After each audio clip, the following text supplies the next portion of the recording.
हम लोग श्रीमद् भागवतम के तीसरे स्कंद के दूसरे अध्याय के 20वें श्लोक को देख रहे हैं। पिछले श्लोक में भगवान ने कैसे चेदीराज शिशुपाल का भी उद्धार किया, उन्हें सायुज्य मुक्ति प्रदान करी, ये आपने सुना था। दृष्टा भवद्भिर्ननु राजसूये चैद्यस्य कृष्णं दुषतोऽपि सिद्धिः याम योगिनः संस्पृहयन्ति सम्यक् योगेन कस्तद्विरहं सहेता। तो यहाँ उद्धव जी विदुर जी से कह रहे हैं कि ये दृष्टा भवद्भिः, ये आपके द्वारा स्वयं देखा गया था कि ननु राजसूये, राजसूय यज्ञ में निश्चित ही, चैद्यस्य चेदीराज शिशुपाल की द्विषोपि सिद्धि, भगवान कृष्ण से द्वेष करने के बाद भी सिद्धि अर्थात उसको सायुज्य मुक्ति प्राप्त हुई थी।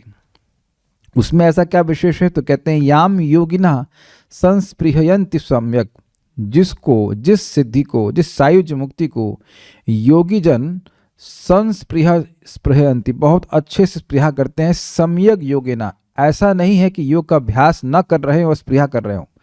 कभी कभी लोग साध्य का स्पृहा करते हैं लेकिन साधन नहीं करते हैं, तो वह लोग अयोग्य कहलाए जाएंगे। लेकिन यहाँ कह रहे हैं कि सम्यक योगेना, बहुत अच्छे से योग का अभ्यास करके भी केवल उस सिद्धि की स्पृहा मात्र करते हैं योगी जन। तो ऐसा भगवान श्री कृष्ण का संबंध द्वेष से होने से भी, अर्थात द्वेष के द्वारा वह निरंतर भगवान का स्मरण कर रहा था, उससे वह ऐसी सिद्धि को प्राप्त कर गया। तो जो योगी जन भगवान कृष्ण के संबंध से रहित होते हैं और योग का अभ्यास करते हैं, तपस्या करते हैं, वह भी इस सिद्धि को नहीं प्राप्त कर पाते। तो भगवान के संबंध के अद्भुत पराक्रम को दिखाया, अद्भुत ऐश्वर्य को दिखाया कि वह द्वेष से भी अगर कोई व्यक्ति भगवान का संबंध करता है, ध्यान से सुनिएगा, अब लिंक समझ में आएगा। द्वेष से भी कोई भगवान का संबंध करता है तो उसको सिद्धि मिल जाती है। तो देखिए, चाहे द्वेष में करे चाहे राग में करे, लेकिन संबंध है। लेकिन कुछ लोग ऐसे भी होते हैं जिनका संबंध नहीं होता है और वो होते हैं उदासीन। जैसे एक उदाहरण आपको दूं कि इस प्रवचन में आने से पहले लोग मेरे प्रति उदासीन थे। Ajit Prabhu, do you agree? क्या आप मेरे प्रति उदासीन हैं? You don't have to reply by chat, I am just saying yes, yes और नो। क्या इस समय आप मेरे प्रति इंडिफरेंट हैं? नहीं है। आपको क्लास सुनने की इच्छा है, कुछ अच्छा लग रहा है तो आप आ रहे हैं। लेकिन जब आप मेरा प्रवचन सुने ही नहीं थे, मुझे जान ही नहीं रहे थे, तो क्या आप मेरे प्रति इंडिफरेंट थे? यस। जैसे मान लीजिए मैं भी क्लास में लेट आऊं तो आप सोचेंगे ना क्या हो गया, प्रभु जी क्लास में नहीं आए, तो आप इंडिफरेंट नहीं हैं। आप लोग भी जैसे नहीं आते हैं, मैं नाम नहीं रख रहा हूं, लेकिन बहुत से भक्त जो रोज आते हैं, अब वो नहीं आएंगे तो मैं इंडिफरेंट नहीं रह सकता हूं। सोचूंगा कि भाई क्या बात है, बीमार हो गया, माया में चला गया, क्या हो गया। लेकिन आप समझने का प्रयास कीजिए, एक समय था जब मैं शहाब आचार्य जी आपको नहीं जानता था। Do you agree? एक समय था जब आप मुझे नहीं जानते थे, तो हम दोनों ही एक दूसरे के प्रति इंडिफरेंट थे कि नहीं? अब आप सुबह उठ रहे हैं कि नहीं उठ रहे हैं, मुझे कोई मतलब नहीं था ना, और मैं सुबह उठ रहा हूं कि नहीं उठ रहा हूं, शहाब आचार्य जी, कुछ आपको मतलब था? अरे भाई, जब जानेंगे तब मतलब होगा, जब जान ही नहीं रहे तो मतलब क्या होगा? क्या ये एकदम क्लियर समझ में आ रहा है? संजना, कुछ समझ में आ रहा है कि नहीं आ रहा है आपको? आ रहा है। तो आप बताइए कि मैं अभी आपको संबोधित कर रहा हूं, तो क्या 5 साल पहले भी आपको संबोधित किया था? कभी नहीं किया था। तो आप जी रहे हो, मर रहे हो, मतलब प्लीज बुरा नहीं मानेगा। इनडिफरेंट का मतलब यही होता है कि भाई जिसको आप जान ही नहीं रहे, उसके जीने मरने का, उसके सदाचरण का, बुरे आचरण का कोई हम कुछ पता ही नहीं रहता। इजराइल में कुछ हो रहा है, आप लोगों को मालूम चल रहा है? कुछ नहीं। जिसका संबंध ही नहीं है वह हमारा हित कैसे करेगा? जिसको हम जानते ही नहीं वह हमारा हित कैसे करेगा? तो यहां आज जो श्लोक हम सुनने वाले हैं उसमें ये बोल रहे हैं भगवान, या उद्धव जी ये बोल रहे हैं कि भाई जिसका द्वेष से कुछ संबंध था उसको सिद्धि मिली, जिसका कोई संबंध ही नहीं था, जो भगवान कृष्ण को जान ही नहीं रहे थे। आप समझने का प्रयास कीजिए, क्या इस जगत में हम सबको जानते हैं? हम सबको नहीं जानते हैं। हम बहुत से लोगों को देखते हैं लेकिन जानते नहीं हैं। उनसे राग और द्वेष कुछ भी नहीं होता। Do you agree with this? ना राग होता है ना द्वेष होता है। लोग देख लेते हैं, चले आगे बढ़ जाते हैं। तो यहाँ इस श्लोक में कहा जा रहा है कि जो अन्य लोग थे जिनका भगवान से कोई संबंध भी नहीं था, कुरुक्षेत्र के युद्ध में वह भगवान को देखे, उनके सौंदर्य को का अवलोकन किए, उनको बड़ा अच्छा लगा, बड़े सुंदर व्यक्ति हैं। ना वही जान रहे हैं भगवान है, न कुछ नहीं जान रहे हो, केवल ये जान रहे हैं कि ये सारथी तो बड़ा सुंदर है, अर्जुन का सारथी बहुत सुंदर है, इतना जान रहे हैं। इतना तो आप अनुभव कर ही सकते हो। कोई व्यक्ति बड़ा सुंदर है, मान लीजिए किसी का ड्राइवर बहुत सुंदर है, तो ड्राइवर बड़ा सुंदर है भाई, तो इतना जानना, तो इसके लिए तो कुछ आपको ज़्यादा गीता सुनने की जरूरत नहीं है ना। तो जो लोग उदासीन थे भगवान के प्रति, उनको भी जब अर्जुन के बाणों ने मारा, समझ रहे ना बात, अर्जुन के बाणों के सामने आने से पहले वे भगवान कृष्ण के सामने आएंगे, अग्रीड। और भगवान के सुंदर रूप को देख करके, अरे ये तो बहुत सुंदर है, इतने सुंदर हो जाते कि वो मुग्ध हो जाते, वो बाण चलाना भी भूल जाते, और इतने में अर्जुन के बाण आकर के उनको मार देते, और वह भी भगवान के वैकुंठ की प्राप्ति कर लेते। देखिए, मैं जानबूझ करके यहाँ पे नाम लेकर के लोगों को बोल रहा था, ये समझाने के लिए कि इस समय आप लोग मेरे प्रति इंडिफरेंट नहीं हैं। अब जानते हैं कि मैं कुछ कुछ भागवतम को बोलता हूँ, पढ़ाता हूँ, कुछ कुछ जानते हैं, कुछ लोग नाम जानते होंगे, कुछ लोग जानते हैं मैं वृंदावन से हूँ, इत्यादि इत्यादि बहुत सारी बातें जानते हैं। कम जानते हो, ज़्यादा जानते हो, लेकिन आप लोग मेरे प्रति इंडिफरेंट नहीं हैं। You know something about me at least. लेकिन ऐसे भी दुनिया में लोग हैं जिनके बारे में आप कुछ भी नहीं जानते, और उनको केवल दर्शन करने मात्र से व्यक्ति का लाभ हो जाता है। मतलब भगवान के बारे में बात कर रहे हैं, तो ये लाभ यहाँ पे दिख रहा है। समझ पा रहा हूं मैं लिंक क्या है? लिंक ये है कि न सिर्फ द्वेषियों को, क्योंकि द्वेषी का कुछ संबंध है, उनको सिद्धि भगवान प्रदान करते हैं, अपितु उदासीन लोगों को भी भगवान ने सिद्धि प्रदान करी। ये दूसरी बात बड़ी अजीब सी लग रही होगी, लग रहा है कि उदासीन व्यक्ति कम मतलब अच्छा है, द्वेषी से अच्छा तो उदासीन कहा जाएगा, लेकिन नहीं, द्वेषी व्यक्ति भगवान का स्मरण कर रहा है, लेकिन उदासीन व्यक्ति तो भगवान का स्मरण ही नहीं कर रहा, उसे मतलब ही नहीं है। भाई, जिसको आप जानते ही नहीं उसके बारे में आप कुछ बात ही नहीं करेंगे। जो लोग कुरुक्षेत्र के युद्ध में आए युद्ध करने के लिए, वो सब लोग कृष्ण कथा नहीं कर रहे थे शिशुपाल की तरह, उन्हें भगवान से कोई मतलब ही नहीं था, वो तो केवल युद्ध करने आए थे। लेकिन जब वो युद्ध करने आते तो भगवान कृष्ण का दर्शन करने को मिलता, और भगवान कृष्ण तो बहुत सुंदर हैं, तो उनके सौंदर्य को निहारते हुए, उनके सौंदर्य का अवलोकन करना चाहिए, अवलोकन करते हुए वह वीर गति को प्राप्त हुए, तो वीर गति नहीं, वैकुंठ गति को प्राप्त किए। तो ये दिखा रहा है कि भगवान का संपर्क जान अनजान कैसे भी हो, व्यक्ति की सिद्धि प्राप्त होती ही है, व्यक्ति को लाभ होता ही है।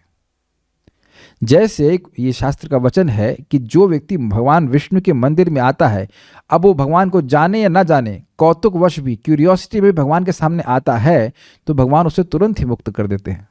कोई इसमें संदेह नहीं होना चाहिए, श्रीमद् भागवतम इसका प्रमाण है। इसलिए भगवान के मंदिर में जाना चाहिए, भगवान के दर्शन करना चाहिए, क्योंकि भगवान को हम देखते हैं तो इम्पोर्टेंट बात है, लेकिन उससे ज़्यादा इम्पोर्टेंट बात, महत्वपूर्ण बात यह है कि भगवान हमको देखते हैं, वह हमारी दयनीय अवस्था को देखते हैं, और वह हमें अपना गेस्ट मानते हैं। या कम घर में भगवान के पास विग्रह, घर में भगवान का विग्रह होना चाहिए, वो तो बहुत अच्छी बात है, वो तो खैर भक्ति हो जाएगी। लेकिन हम बात बोल रहे हैं कि जैसे वृंदावन में हम देखते हैं बहुत सारे लोग केवल एज ए टूरिस्ट भी आते हैं, लेकिन आते तो भगवान के मंदिर में है ना, वो पूरी तरह भगवान के प्रति उदासीन है, लेकिन वो देखते हैं अरे मूर्ति बहुत सुंदर है। कृष्ण बलराम की मूर्ति के सामने खड़े होकर के व्यक्ति पूछता है ये इसमें राधा कौन है? उसको ये समझ नहीं आ रहा है कि कृष्ण बलराम जी का मूर्ति है, लिखा भी है कृष्ण बलराम जी की मूर्ति है। ये गौर निताई जी के सामने आता है, ये कौन है? तो आप समझ गए, ये कौन है का मतलब देखने में तो सुंदर मूर्ति लग रही है, लेकिन ये कौन है कुछ नहीं पता है। शिशुपाल को यह पता था कि भगवान कृष्ण उसकी होने वाली वाइफ, फियांसे बोलेंगे जो भी, उसको लेकर के चले गए, भाग गए। लेकिन अब बहुत से लोग ऐसे थे जिन्हें भगवान कृष्ण के बारे में कुछ भी नहीं पता था, और उनका भी भगवान ने कल्याण किया, परम कल्याण किया, वैकुंठ की प्राप्ति कराई। तो यह श्लोक बहुत इंटरेस्टिंग है, बहुत प्रेरणादायक है। मेरे पीछे बोलिए, माइक लीजिए। तथैव चान्ये नरलोक वीरा य आहवे कृष्ण मुखारविंदम। तथैव चान्ये नरलोक वीरा य आहवे कृष्ण मुखारविंदम। नेत्रै पिबन्तो नयनाभिरामं पार्थास्त्रपूतः पद्मापुरस्य। नेत्रैः पिबन्तो नयनाभिरामं पार्थास्त्रपूतः पद्मापुरस्य। तथैव चान्ये नरलोकवीराय आहवे कृष्णमुखारविन्दम्। तथैव चान्ये नरलोकवीरा य आहवे कृष्णमुखारविन्दम्। नेत्रैः पिबन्तो नयनाभिरामं पार्थास्त्रपूतः पद्मापुरस्य। नेत्रैः पिबन्तो नयनाभिरामं पार्थास्त्रपूतः पद्मापुरस्य। तथैव चान्ये नरलोकवीरा य आहवे कृष्णमुखारविन्दम्। तथैव चान्ये नरलोकवीरा य आहवे कृष्णमुखारविन्दम्। नेत्रैः पिबन्तो नयनाभिरामं पार्थास्त्रपूतः पद्मापुरस्य। नेत्रैः पिबन्तो नयनाभिरामं पार्थास्त्रपूतः पद्मापुरस्य। तथैव चान्ये नरलोकवीरा य आहवे कृष्णमुखारविन्दम्। तथैव चान्ये नरलोकवीरा य आहवे कृष्णमुखारविन्दम्। नेत्रैः पिबन्तो नयनाभिरामं पार्थास्त्रपूतः पद्मापुरस्य। नेत्रैः पिबन्तो नयनाभिरामं पार्थास्त्रपूतः पद्मापुरस्य। तथैव चान्ये नरलोकवीरा य आहवे कृष्णमुखारविन्दम्। तथैव चान्ये नरलोकवीरा य आहवे कृष्णमुखारविन्दम्। नेत्रैः पिबन्तो नयनाभिरामं पार्थास्त्रपूतः पद्मापुरस्य। नेत्रैः पिबन्तो नयनाभिरामं पार्थास्त्रपूतः पद्मापुरस्य। तथैव चान्ये नरलोकवीरा य आहवे कृष्णमुखारविन्दम्। तथैव चान्ये नरलोकवीरा य आहवे कृष्णमुखारविन्दम्।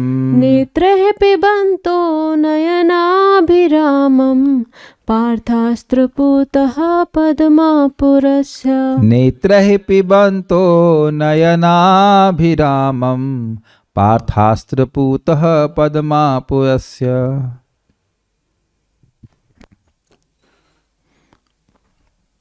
निश्चय ही कुरुक्षेत्र युद्धस्थल के अन्य योद्धागण अर्जुन के बाणों के प्रहार से शुद्ध बन गए और आंखों को अति मन भावन लगने वाले कृष्ण के कमल मुख को देखकर उन्होंने भगवत धाम प्राप्त किया। यहाँ पे अन्य योद्धागण का आशय यह है कि वह जो भगवान के प्रति उदासीन थे, वह भगवान के बारे में कुछ भी नहीं जानते थे, ना भगवान के प्रति राग था और न ही भगवान के प्रति द्वेष था, कुछ भी नहीं था। दूसरा बात कि भगवान देखने में सहज रूप से सुंदर लगते हैं, कंदर्प कोटि कमनीय विशेष शोभाम। तो अब ये भगवान हैं, ये परम ऐश्वर्यशाली हैं, ये राधा रानी के भी प्रिय हैं, ये सब बातें वह नहीं जानते थे। बड़े सुंदर व्यक्ति है। देखिए, ये बोलने का भी मौका नहीं दिया होगा अर्जुन ने। युद्ध में इतना मौका कहाँ होता है। वो तो बाण चला दिए, तो बाण अर्जुन चला दिए और बस वो देख रहे हैं, ओह कितना सुंदर है, मतलब ये अप्रिशिएट कर रहे हैं, सराहना कर रहे हैं, अनुमोदन कर रहे हैं, और ऐसे करते हुए उनकी गर्दन समाप्त हो गई, खत्म हो गई, मतलब कट गई। और ऐसे करने से उन्हें वैकुंठ की प्राप्ति हुई। अब आप ये बताइए, कुछ लोग जो भगवान कृष्ण पर आरोप करते हैं कि पॉलिटिक्स किए, युद्ध कराए, पाप कराए, तो यदि पाप होता तो क्या ऐसे लोगों को वैकुंठ की प्राप्ति होती? दूसरा, क्या यह लोग वैकुंठ जाने के लायक थे? तो आप बताइए, भगवान जब अपने शत्रुओं पर भी ऐसी कृपा कर रहे हैं कि उन्हें वैकुंठ की प्राप्ति करा रहे हैं, तो भगवान को किसी का भी द्वेषी कैसे कहा जा सकता है? भगवान सहज दयावान है। तो बताइए, जो अपने शत्रु पक्ष के लोगों को वैकुंठ भेज रहे, तो आप लोग को वैकुंठ नहीं भेजेंगे? आप बताइए, क्या आप लोग शत्रु पक्ष में हैं? अनर्थों से हो, युक्त हो, ये हो वो, हजार तरह की बात भक्त लोग कभी कभी करते हैं। हमें क्रोध इस बात पर आता है कि जबरदस्ती क्यों परेशान होते हो। यही तो भगवान के भजनीय गुण सुनने पड़ते हैं, तब जाके व्यक्ति भजन करता है। जो व्यक्ति शत्रु को वैकुंठ दे रहा है, तो अपने भक्तों को क्या देगा? क्यों ना करें 16 माला? क्यों ना करें बताइए? क्यों? जब भगवान कह रहे हैं कि हरे कृष्ण मंत्र करो, है ना, श्रीमद चैतन्य महाप्रभु कह रहे हैं, तो हम जरूर उनकी बात पूरा करेंगे। हम उनकी बात जरूर पूरा करेंगे, चाहे हमसे कैसे भी हो, चाहे दुर्गति हो चाहे सदगति हो। दुर्गति तो होने का मतलब प्रश्न ही नहीं, लेकिन एक भाव बोला जा रहा है कि चाहे कुछ भी हो, हम भजन करेंगे ही। कितने भगवान दयालु हैं। वह भगवान भक्तों का किसी का भी नेगेटिव नहीं देखते हैं। वह अर्जुन से लोग युद्ध करने आ रहे हैं, भगवान पे भी तो बाण चला ही रहे हैं। सारथी पे बाण नहीं चलते क्या? चलते हैं। फिर भी भगवान उनको वैकुंठ दे रहे हैं। Just see this. कितना सुंदर भगवान का गुण यहां प्रकाशित हो रहा है। अब अनंत करुणा भगवान की। यहां पे फिर वही सूचित हो रहा है, अनअधिकारी व्यक्ति को भी भगवान सद्गति प्रदान करते हैं। तथा एवं उसी प्रकार निश्चयित। उसी प्रकार का मतलब जैसे भगवान ने शिशुपाल को अनधिकारी होते हुए भी सिद्धि प्रदान करी, उसी प्रकार आहवे रणभूमि कुरुक्षेत्र में, आहवा का मतलब होता है युद्ध क्षेत्र में, तो रणभूमि कुरुक्षेत्र में ये अन्य च, जो अन्य नरलोक वीरा, युद्ध निपुण वीर थे। मनुष्य लोक में जो वीर थे, अर्थात बाण चलाने में, युद्ध करने में तेज थे, पार्थस्त्र पूतः, अर्जुन के बाणों से निष्पाप होकर। देखिए यहां उसका अर्थ क्या समझने का प्रयास करें। पार्थ का अर्थ है अर्जुन, प्रथा के पुत्र। अस्त्र का मतलब होता है जो चीज फेंक के चलाई जाए, बाण को अस्त्र कहा जाएगा। और जिसको हाथ से पकड़ कर चलाया जाए, जैसे कि खड्ग आदि, तलवार आदि, उसको शस्त्र कहा जाता है। तो अस्त्र का यहां पे अर्थ हुआ बाण, क्योंकि विशेषकर से अर्जुन बाण ही चलाते थे। और पूतः का मतलब होता है पवित्र। पूत पापा यज्ञैरिष्ट्वा स्वर्गगतिम प्रार्थयन्ते करके श्लोक है, भगवद गीता 9वां अध्याय है। श्लोक बोला, पूत पापा मतलब पापों से पवित्र होकर के व्यक्ति यज्ञैरिष्ट्वा गतिर स्वर्गगतिम प्रार्थयन्ते, स्वर्ग जाने की प्रार्थना करता है। तो पूत शब्द का मतलब होता है पवित्र होना। तो अर्जुन के बाणों से वे निष्पाप हो गए। अब ये एक अद्भुत बात है। आप बताइए कि जगत में कोई सैनिक किसी पे गोली चला रहा है तो उसकी गोलियों से कोई शुद्ध होता है क्या?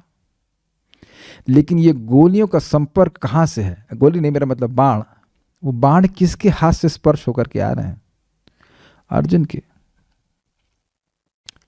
इसीलिए भगवान एक जगह बोले हैं, ततो देयम ततो ग्राह्यम। जो भगवान का शुद्ध भक्त है उसी को देना चाहिए और उसी से लेना चाहिए। भक्तों के हाथ से लिया हुआ वस्तु पवित्र करने वाला होता है। यहाँ तक कि बाण भी, वैसे भक्त लोग बाण नहीं मारते हैं, लेकिन आपके सामने लिखा है कि अर्जुन आपके बाणों के द्वारा भी वह पवित्र हो गए, उनके पाप नष्ट हो गए। एक भक्त हमको दिख रहे हैं, नाम नहीं रखेंगे, घबराइए मत, लेकिन उनका बात हमको बड़ी अजीब सी लगी। वो बोले कि प्रभु जी, मान लीजिए कोई होटल में प्याज लहसुन खा के आया है हमारे घर में, तो क्या उसे प्रसाद खिलाना चाहिए? तो हमने कहा ये बता दी शास्त्र में कि कहाँ लिखा है कि नहीं खिलाना चाहिए, बल्कि होटल में जाए उससे पहले खिला देना चाहिए, ताकि वो होटल में कुछ खा ही नहीं पाए। श्रील प्रभुपाद जी ने प्रत्यक्ष देखी ना, प्रसाद खिला खिलाकर हिप्पियों तक को महान भक्त बना दिया। तो जो भी भक्त 16 माला जप कर रहे हैं, भक्ति कर रहे हैं, वो जो कुछ बनाकर देंगे उसको जरूर ग्रहण करना चाहिए। ऑब्वियसली उन भक्तों को भी जला फूंक करके नहीं देना चाहिए, अच्छे से बनाने का प्रयास करना चाहिए। लेकिन जो भक्तों के हाथ से बना हुआ प्रसाद ग्रहण करता है वो बहुत भाग्यवान है। आप समझ लेना चाहिए कि भक्त लोग अस्त्र भी चलाते हैं। अभी तो आपने कहा अस्त्र नहीं चलाते हैं, अस्त्र चलाते हैं। अस्त्र मतलब जो फेंका जाए। तो अब प्रसाद तो आप देते हैं ना, हाथ से छोड़ देते हैं और व्यक्ति के पास जाता है और वो विस्फोट करता है कि नहीं उसके पेट में? जी हाँ, और उसके सारे पाप नष्ट हो जाते हैं। तो जिन माताओं के पति अब भक्ति नहीं कर रहे हैं तो उन पे अस्त्र चलाते रहिए आप। कौन सा अस्त्र? ये एक अस्त्र तो प्रसाद का है, ऐसे छोड़ दीजिए, वो भगवान को अर्पित तो है ही, और उसके बाद वह उसको जरूर चेंज करेगा, उसको पवित्र करेगा। दूसरा, हरे कृष्णा कृष्ण कृष्णा हरे हरे, हरे राम राम राम हरे हरे। श्रील प्रभुपाद जी का एक तात्पर्य, एक कोटेशन है कि जैसे अर्जुन भगवान के बिहाफ पर युद्ध कर रहे थे, बाण चला रहे थे, उसी प्रकार भक्तों का ये धनुष बाण क्या है? इस मृदंग, करताल और हरे कृष्ण मंत्र का उच्चारण करना। जो कोई भी इस हरे कृष्ण मंत्र के द्वारा बीधेगा, क्या बीधेगा? उसका कान भेदा जाएगा, उसका कर्ण भेदन, उसके कान के द्वारा ये बाण, कह लीजिए बाण रूपी से मैं तुलना दे रहा हूँ, हरे कृष्ण मंत्र जब प्रवेश करेगा तो वह निश्चित पवित्र हो जाएगा, निश्चित पवित्र हो जाएगा और वैकुंठ जाने की योग्यता प्राप्त करेगा। This is very nice. हम लोगों को मारना नहीं है, ना हमारे पास मारने की क्षमता, ना कोई जरूरत भी है। हमें लोगों को भगवान, उनके मन में जो आश्रित प्रवृत्ति, उनको मारने का प्रयास करना है बाय चैंटिंग हरे कृष्णा कृष्ण कृष्ण हरे हरे, हरे राम राम राम हरे हरे।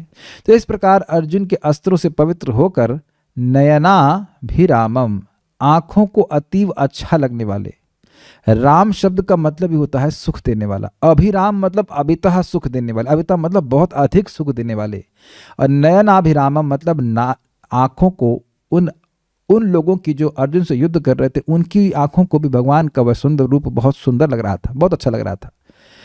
एक आचार्यगण कहते हैं नयनाभिराम मतलब नेत्रों के लिए वह उत्सव था। उत्सव, जैसे कोई व्यक्ति उत्सव में उत्साहित हो जाता है, ऐसे भगवान के सुंदर रूप को देख कर को वह सभी लोग उत्साहित हो गए थे। अब देखिए कुछ, कितना सुंदर है, इस प्रकार से वे उत्साहित हो जाते, और उसके इतने देर में अर्जुन का तीर आता, उनको मार देता।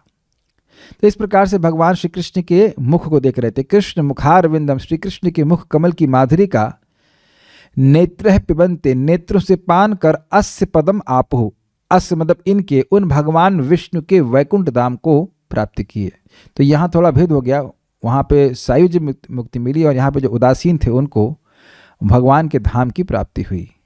श्लोक देखिए, तथैव उसी प्रकार ही, च अन्य, जो अन्य निर्लोक वीरा, मनुष्य लोक में वीर थे, या आहवे, जिन्होंने युद्ध क्षेत्र में, कुरुक्षेत्र में कृष्ण मुखार विंदम, भगवान कृष्ण के मुख कमल को नेत्र पिबंतः, नेत्रों से पिया था,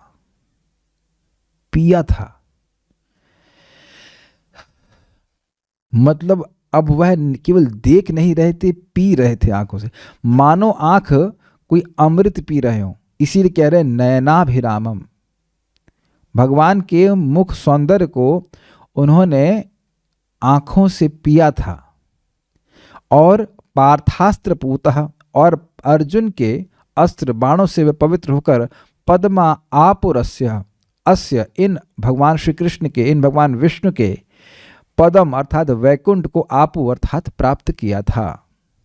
ऐसे भगवान हैं, अद्भुत ऐश्वर्य वाले, ऐसी कृपा कोई नहीं करते हैं। इसीलिए इसके लिए आप पढ़ सकते हैं दशम स्कंद 12वां अध्याय 39वां श्लोक 39। अगर कोई पंडित यहाँ पे हैं तो यार भेज दीजिए श्लोक। तो उसमें लिखा है कि कोई एक बार भी भगवान के रूप को अपने मन में लेके आता है तो फिर भगवान उसको भागवती गति प्रदान करते हैं। तो आजकल भगवान ने कितनी सुंदर सुविधा दी है। मान लो आप मंगल आरती सुबह नहीं पहुंच पा रहे हैं तो लाइव टेलीकास्ट हो रहा है, तो आप भगवान को सुबह देख सकते हैं अगर उठ जाएं। अब इतना संभव नहीं कि सो रहे हैं और भगवान सपने में प्रवेश कर जाए, यह तो कम होता है। आप में से किसी को होने लगा कि मंगल आरती का दर्शन आपको सपने में ही होने लग जाए सोते सोते? तो इतना तो एडवांस नहीं हुआ, तो इसलिए उठना तो पड़ेगा। लेकिन ऐसा हो रहा है क्या? ऐसा तो मेरे संग तो नहीं हो रहा ऐसा। तो भगवान जो है ऐसा तो नहीं करते, तो उठना तो कम से कम पड़ेगा। भले ना नहाओ भाई, लेकिन उठ जाओ, आंखें खोल ली, कंबल के अंदर या भगवान को देख सकते हैं। हाँ, श्लोक बड़ा सुंदर है, ये कृपया एवरीवन को भेज दीजिए, तब मैं इस पर कुछ बोलूँगा। तो कितनी बड़ी कृपा है। जैसे यहाँ पे लाइव हो रहा है, या मंदिर के पास रहते हैं तो आप वहाँ पे भी जा सकते देख सकते हैं। जैसे एक भक्त हमारे यहाँ पे राधा रमन जी के पास में रहते हैं। राधा रमन साक्षात Krishna, means every part of his body is exactly as what Krishna is. उनके शरीर का हर अंग वैसा ही है जैसे कृष्ण हैं।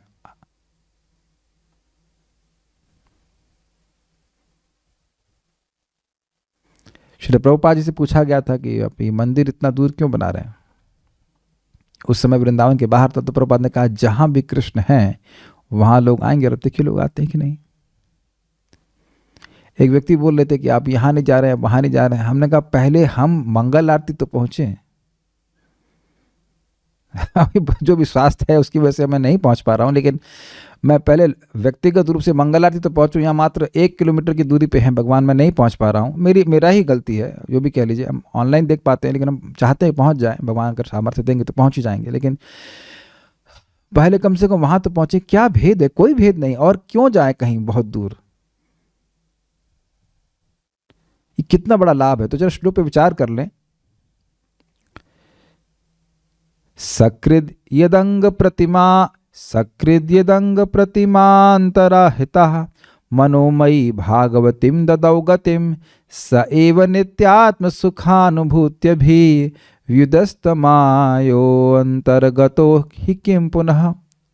हुआ ये था कि जब अगासुर को भगवान ने मार दिया, तो यही घटना हुई कि अगासुर से के मुख से भगवान बाहर आए, और अगासुर की आत्मा उसके शरीर के बाहर प्रतीक्षा कर रही थी। और जैसे भगवान बाहर आए वह उनमें मिल गई, उसको सायुज्य मुक्ति प्राप्त हो गई। सायुज्य या सारूप्य दोनों में से कोई एक बात होगी, जो भी हो। तो यह बहुत आश्चर्य हुआ कि भाई ऐसा कैसे एक असुर को इस प्रकार की मुक्ति प्राप्त हो सकती है। तो यहां पे सुखदेव गोस्वामी जी कह रहे हैं सकृद यद अंग प्रतिमा अंतर्हितः। एक बार भी जो कोई व्यक्ति भगवान के अंग को, प्रतिमा को, स्वरूप को अपने मन में जबरदस्ती लाता है, मनोमयी, मन में जबरदस्ती भी ले आए, तो भागवतीम ददौ गतिम, भगवान उसको भागवती गति देते हैं। स एव नित्यात्म सुखानुभूत्य भी, ऐसे भगवान जो नित्य सुख की अनुभूति से युक्त हैं, वह स्वयं ही अगर अघासुर के अंदर चले गए तो उसमें, उसकी गति में फिर क्या दोष? इस गति के बारे में क्या संदेह करना कि वह भगवान की गति को प्राप्त किया। हाँ, सारूप्य प्राप्त किया था। यस।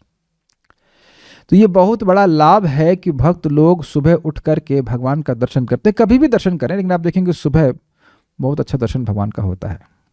और बहुत बड़ा लाभ है, ये हम लोग पहले भी सुन चुके हैं कि भगवान का स्वरूप असीम शक्तियों से युक्त है, और जो उसके दर्शन के लिए जाता है उसको वह लाभ प्राप्त होता है। लेकिन ध्यान दीजिएगा कि कुरुक्षेत्र के युद्ध में लोगों को ऐसा लाभ हुआ, यह कुरुक्षेत्र में मरने वालों को, लोगों को नहीं मालूम चल रहा था, या जो नहीं मरे उनको भी नहीं मालूम चल रहा था। सब लोग मेरी बात समझ पा रहे हैं? मान लीजिए मैं एक योद्धा हूं और आप में से कोई एक व्यक्ति अर्जुन से युद्ध कर रहे हैं, फॉर जस्ट एक थॉट प्रोसेस लीजिए। तो अब आप अर्जुन के द्वारा मारे गए या मैं मारा गया, तो आप ये नहीं जानेंगे कि मुझे वैकुंठ की प्राप्ति हुई। Is that okay? जो जिसका वो रिश्तेदार रहा होगा, वो मान लो किसी का, मान लीजिए मैं अर्जुन के खिलाफ युद्ध कर रहा हूं और भगवान को मैं देख के मरा और भगवान अर्जुन ने मुझे मार दिया, तो मेरी पत्नी तो रोएगी ना कि हाय हाय क्या हुआ क्या हुआ क्या हुआ, हमारे पति मर गया। लेकिन वह तो कभी नहीं सोच पाएगी कि इससे तो वैकुंठ, इन्हें तो वैकुंठ की प्राप्ति हुई। आप समझ रहे हैं मैं क्यों बोल रहा हूं? कि जो लोग मंगल आरती जा रहे हैं, जप कर रहे हैं, भगवान को देख रहे हैं, तो बाकी लोग सोचेंगे इन लोगों का दिमाग खराब है, सुबह उठ रहे हैं, क्या कर रहे हैं, पागल हो गए। लेकिन वो पागल नहीं है, वो बहुत बड़े श्रेय का निर्माण कर रहे हैं। भगवान छोटी सी चीज को बहुत बड़ा देते हैं, ये उनका स्वभाव ही है। ये तो बहुत बड़ी बात होगी कलयुग में नहा धो करके उठ करके मंगल आरती जाएगा। बिना नहाए तो मंगल आरती में मंदिर में तो नहीं घुसने देंगे। तो भगवान ने कहा चलो ये भी नहीं तो चलो तुम उठ ही जाओ, स्नान भी ना करो, तुम देखो तो सही सुबह आप कितने लोग कल आएंगे मंगल आरती में। ऑनलाइन भी 74 हैं। अरे जो लोग आ रहे हो तो हैं ही, मैं जब बात कर रहा हूँ जो नहीं आ रहे हैं वो लोग तो हाथ भी नहीं खड़ा करेंगे। अरे आप वीडियो ऑफ करके भी आई, शर्म आती हो तो। भगवान के लिए तो कोई वीडियो ऑफ नहीं है ना, देखो तो सही कम से कम भगवान को। चलो कल सुबह देखता हूं कितने लोग आते हैं। 75 हो गए अब। तो सारे लोग 75 लोग दिखने चाहिए। अगर आप मंदिर में नहीं जा रहे हैं तो एक अलग बात है, मंदिर में जा रहे हैं तो ठीक है, नहीं मंदिर में जा रहे हैं तो कम से कम ऑनलाइन दिखना चाहिए, तब तो माने कुछ भागवत सुन रहे हो। और नहीं तो फिर ठंडन गोपाल कुछ सीखे ही नहीं, मक्का गए मदीना गए बन के आए काजी, पुरानी आदत नहीं गई, रहे पाजी के पाजी। पाजी नहीं रहना है हमको, हमें फायदा उठाना, हाँ हाँ हाँ हाँ हाँ हाँ हाँ करके नहीं जाना है। This is there specifically spoken. मैं जानबूझ करके ये मौका देख करके बोल रहा हूँ कि सुबह उठना चाहिए, भगवान का दर्शन करना चाहिए। क्या कठिनाई है, क्या कठिनाई है बताइए। बल्कि अगर आप देखें ऑनलाइन जो लोग देख रहे हैं वो तो एकदम भगवान को सामने से देख पाते हैं। और केवल एक क्षण के लिए बोला गया था, श्लोक में लिखा है, मतलब जो श्लोक कोट किया गया, एक क्षण के लिए भगवान को देखता है तो ऐसा लाभ होता। तो आप 10-5 मिनट देखें, 15 मिनट देखें तो क्या दिक्कत। और आप देखिए इन लोगों को नहीं पता था कि मैं भगवान को देख रहा हूं, बस केवल भगवान के सुंदर रूप को निहार रहे थे। उसी प्रकार से जो भगवान के मंदिर में आता है वो ये ना भी जाने कि ये मूर्ति साक्षात भगवान है, फिर भी मूर्ति के सौंदर्य को तो देख ही रहा है ना कि कितना सुंदर है। क्या आप लोग मेरी बात समझ पा रहे हैं? लोग यही सोच रहे थे कि इंसान है, बड़ा सुंदर इंसान है, ठीक, और लाभ क्या हुआ? वैकुंठ की प्राप्ति। अग्रीड। अब यहां क्या सोच रहे हैं? बड़ी सुंदर मूर्ति है। आप लोग तो भक्त हो, आप तो प्रणाम भी करोगे, लेकिन अगर कोई व्यक्ति केवल यही देख सोच रहा है कि अरे बड़ी सुंदर मूर्ति यहां पे है, तो भी वैकुंठ की प्राप्ति करेगा। आप अगर आप विरोध करना चाहते हो तो बताइए, कर सकते हैं, लेकिन श्लोक तो आपके सामने है। So it's not an ordinary thing. मैं जब मंदिर में था तो कई बार अथॉरिटीज बोलते थे कि भाई भक्त लोग नहीं आ रहे मंगल आरती। हमने कहा देखिए पॉइंट ये नहीं है, पॉइंट ये है कि मंगल आरती की आने की महिमा क्या उनके मन में, उनके चित्त में इंप्रेस की गई है, उन्हें समझाया गया है। ये भाले के द्वारा किसी को नहीं ला सकते भक्ति करने के लिए। समझते हैं भाला लगा के, जैसे कैदियों को लगाते ना पीछे भाला लगा करके चला रहे, चल चल आगे, ऐसा नहीं भक्ति होती है भाई। ज्ञान जब व्यक्ति को होता है तब व्यक्ति धर्म का संपादन करता है। अरे इससे इतना लाभ है, तब व्यक्ति करता है। Is it okay? तो उम्मीद है कुछ भक्त तो जरूर सुबह उठेंगे। कुछ लोग अगर पूरी रात जगते हैं तो ठीक है, तो कम से कम 4:30 बजे तक जगो, उसके बाद दर्शन करके सो जाओ। ये पॉइंट है। मैं खाली ये बोल रहा हूं कि ये चीज़ हमें केवल शास्त्र के द्वारा ही समझ में आएगी, क्योंकि हम अपनी इंद्रियों से नहीं समझ पाएंगे कि भगवान का दर्शन से कितना बड़ा लाभ होता है। थोड़ा देखिए कि लाभ है यहाँ पे। सारार्थ दर्शनी। अपने प्रति घृणा से युक्त व्यक्तियों के प्रति श्री कृष्ण द्वारा प्रदत्त कृपा का वर्णन करने के पश्चात अब उद्धव उन अन्य लोगों को प्रेम प्रदान करने की उनकी करुणा का वर्णन करते हैं जो तटस्थ थे, मतलब उदासीन थे। ये लाइन समझ में आ गई? शिशुपाल द्वेषी था, उसको मुक्ति दिया, जो उदासीन थे उनको प्रेम दिया। यह उल्लेख करते हुए कि उन्होंने अपने नेत्रों द्वारा कृष्ण मुखारविंद सौंदर्य का पान किया था, उद्धव अपनी स्थिति पर शोक करते हैं। देखिए कहाँ चली गई टीका, कितनी सुंदर बात है। वे भाग्यशाली थे और मैं अभागा हूं, क्योंकि भगवान के रूप को अपने नेत्रों द्वारा पान करके उन्होंने भगवान को प्राप्त कर लिया। तो अब प्रश्न हो कि क्या उद्धव जी भगवान को कभी नहीं देखे? एक प्रश्न आ जाएगा कि क्या उद्धव जी भगवान को कभी नहीं देखे? नहीं, वो तो निरंतर भगवान को देखे, लेकिन भक्तों का ये सहज नम्रता होती है, वह कभी तृप्त होते ही नहीं भक्ति करके, इसलिए उनके मन में भाव आता है अरे मैंने तो भगवान को कभी देखा ही नहीं। और जो लोग केवल एक क्षण के लिए भगवान को देखे हैं, भगवान के धाम की प्राप्ति कर लिए, उनके लिए वो सोचते वो लोग कितने महान हैं, वह भगवान के सुंदर मुख के अमृत का पान कर पाए, मैं तो कर ही नहीं पाया।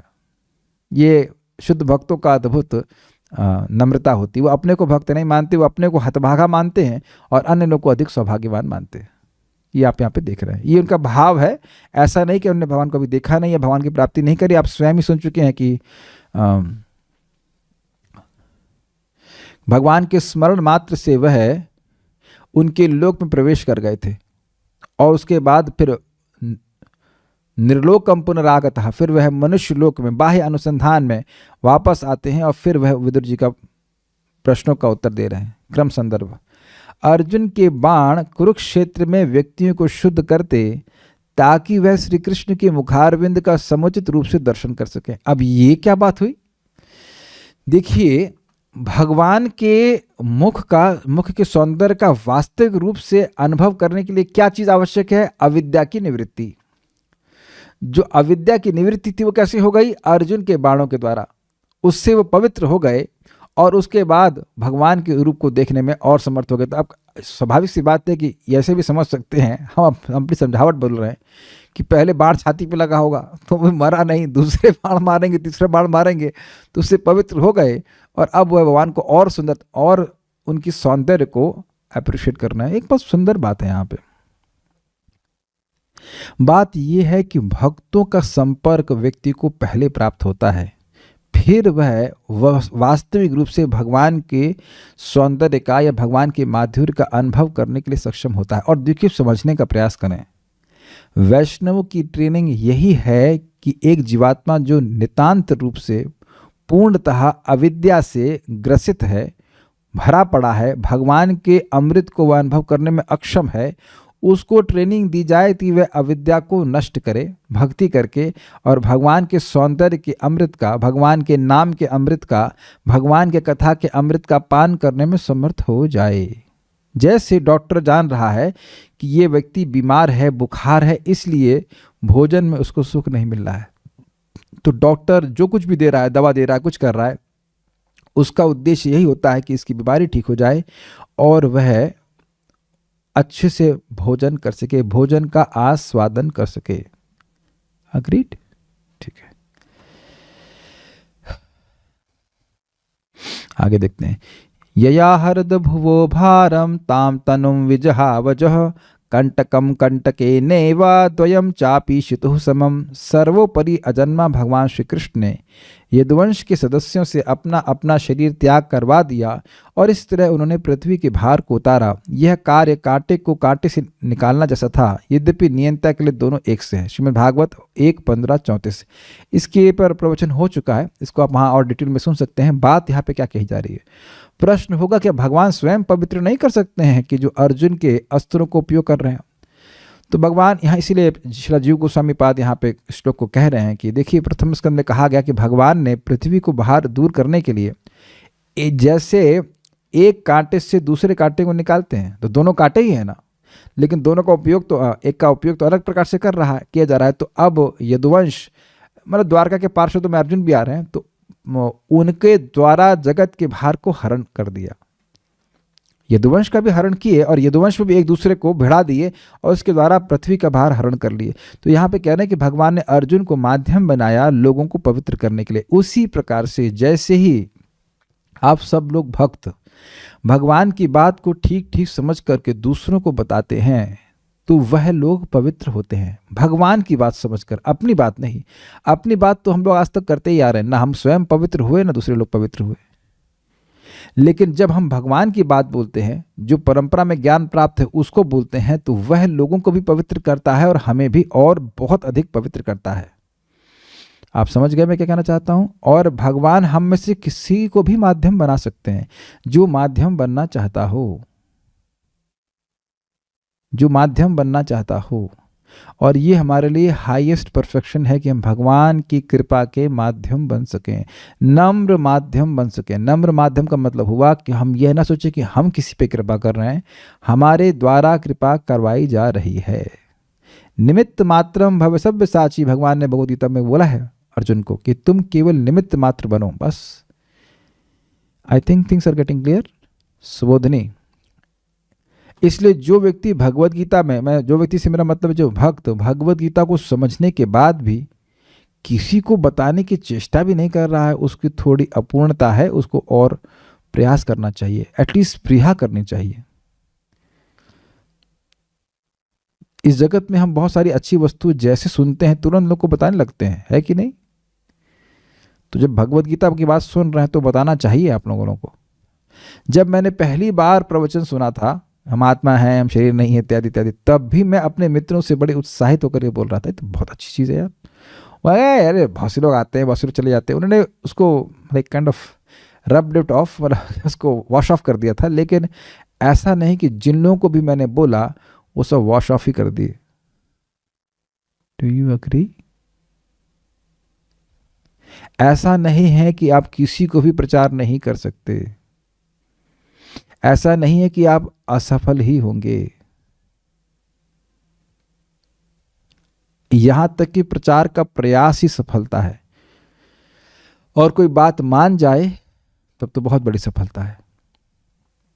एक बात आपको मैं सीक्रेट बता रहा हूँ, ओपन सीक्रेट है।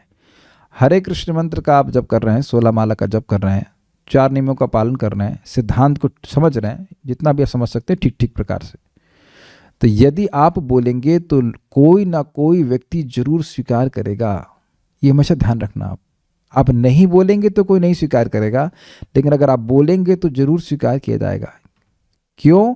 क्योंकि हर जीवात्मा के हृदय में भगवान के प्रति प्रेम है और उसको ये बातें अच्छी लगेंगी।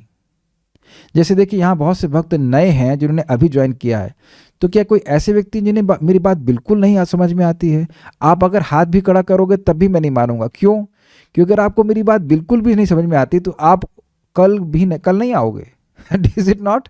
अगर मेरी बात बिल्कुल ना समझ में आती हो तो आप आ ही क्यों रहे हैं? क्या किसी क्लास में आप जाते हो जहाँ आपको कोई बात बिल्कुल ना समझ में और वहाँ पे रोज आए जबकि पैसा भी ना मिले?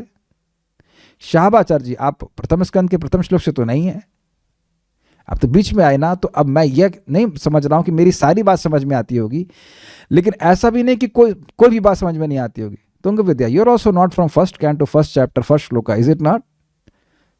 शुरुआत में तो बातें ऊपर से जाती हैं, लेकिन ध्यान दीजिएगा वो अंदर जाने के बाद ऊपर से जाती हैं। मेरी बात समझ में आ रही है? कान से जा रही है अंदर, आपको पवित्र कर रही है, उसके बाद ऊपर से जाती है। समझ में नहीं आता, लेकिन पवित्र करके ऊपर से जाती है। Is it okay? और कुछ बात जरूर समझ में आती होगी। हरे कृष्ण मंत्र बोला, ये याद रहता होगा, कुछ बात जरूर समझ में आती होगी और वो पवित्र करके ही जाती है। Hare Krishna Krishna Krishna Hare Hare, Hare Ram Ram Ram Hare Hare. This is amazing. आप लोग मेरी बात समझ पा रहे हैं?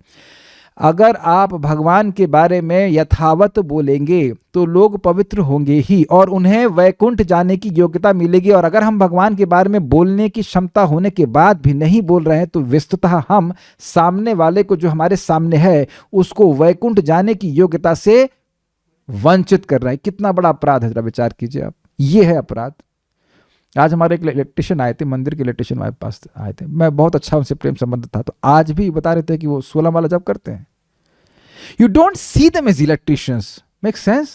डोंट सी देम कि इलेक्ट्रिशियन है, हमारे चाचा है, हमारे ताऊ हैं, ये सब देखना बंद कीजिए। देखना चाहते हैं देख सकते हैं, पर बड़े प्रेम से, बड़े अफेक्शन से उनको आप भगवान के नाम के बारे में बताइए। Please try to understand, affection changes, affection is attractive. लोगों को अफेक्शन, प्रेम चाहिए, इसी के हर आत्मा भूखी है। वह दीजिए। क्यों नहीं बात मानेंगे? मानेंगे, चाहे 1 माला करे, चाहे 2 माला करे। अगर एक बार भी नाम बोलता है, बोलता नहीं, नाम बोलने की इच्छा भी करता है, तो ब्रह्मा जी उसका आदर करते हैं। आप समझ रहे हैं? अगर किसी को आपने 1 माला भी करने के लिए बोला तो अब वह व्यक्ति भगवान ब्रह्मा जी के लिए आदरणीय हो गया है। हमें अच्छा लगता है, हमारे जपा जूनियर ग्रुप है, रिपोर्ट जूनियर, उसमें भी 1 माला 4 into 100 टाइम्स 9 PM, रात के 9 बजे 4 माला खत्म कर रहा है। बड़ी अच्छी बात है, कर तो रहा है, क्या दिक्कत है? Encourage, always encourage. प्लीज लोगों को पवित्र करिए। जा रे देखो तारे कहो कृष्ण उपदेश, अमार आज्ञा गुरु हैया तार ए देश। ठीक है सुबोधनी, मैं क्यों सब बातें बोल रहा हूं? भगवान स्वयं पूरे जगत में प्रचार कर सकते हैं, लेकिन उनको हम जैसे कांटों से अन्य कांटे निकलवाने हैं। समझ में आया? इस पृथ्वी का भार दूर करना है हम भक्तों के द्वारा ही प्रचार होता है। भगवान भक्तों के द्वारा ही प्रचार करवाते हैं। ठीक है, उत्साह से आना चाहिए। सुबोधनी, इस प्रकार इष्ट सिद्धि के हेतु एवं अनिष्ट के निवारक भगवत गुण को निरूपित करके भगवान के स्वरूप को निरूपित कर रहे हैं और कहते हैं कि केवल भगवान के स्वरूप के संबंध से ही पहले गए फल से भी अधिक फल भगवान प्रदान किए। इसको इस श्लोक से कहते हैं। नोट, यहां भगवान के स्वरूप के उत्कर्ष को कहा जा रहा है। थोड़ा समझने का प्रयास कीजिए क्या कहा गया। देखिए, पिछले श्लोक में कहा गया कि याम योगिना संस्पृहयन्ति सम्यग योगेना, जिस सिद्धि को, जिस सायुज मुक्ति को योगी जन बहुत अच्छे से संस्पृहा ही करते हैं, प्राप्त नहीं कर पाते, उसको भगवान ने द्वेषी को दे दिया। तो ये इष्ट सिद्धि को प्राप्त कराने वाली बात हुई। और उससे पिछले वाले श्लोक में कहा कि भगवान ने भ्रू विटपेना, भौमों के संचालन मात्र से पृथ्वी के भार को कृतांतेना, उसको तिरस्कार, भगवान ने पृथ्वी के भार को तिरस्कृत कर दिया। तो जो अनिष्ट था वह नष्ट कर दिया। तो 2 श्लोकों में आपने देखा ना कि भगवान कैसे इष्ट की प्राप्ति कराते हैं और अनिष्ट की निवृत्ति करा देते हैं। अब यहां वो कह रहे हैं कि भगवान का स्वरूप इतना अद्भुत है कि उसके उस स्वरूप के संबंध से, भगवान के संबंध से नहीं, भगवान को देखने मात्र से, यद्यपि भगवान को जान नहीं रहा है, लेकिन भगवान को देखने मात्र से व्यक्ति को परम प्रेम की प्राप्ति हो जाती है।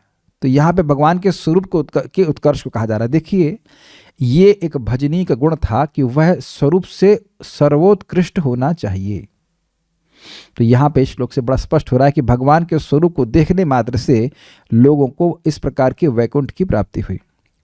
अन्य नरलोक वीर अर्थात जो युद्ध में अन्य वीर थे, अर्थात जो भगवत संबंध रहित योद्धा थे, वे यद्यपि भगवान को नहीं जानते थे, परंतु वे भी युद्ध में भगवान श्री कृष्ण के स्वरूप के सौंदर्य से ही अतिमुग्ध होकर नेत्रों के द्वारा नयनाभिरामम अर्थात लावण्य अमृत से भरे हुए, लावण्य का अर्थ होता है टेस्टफुल, जहां तक मैं समझ रहा हूं सुख देने वाला, जो मैं समझ रहा हूं, अगर किसी को और अर्थ समझ में आता हो तो पोस्ट कर दे।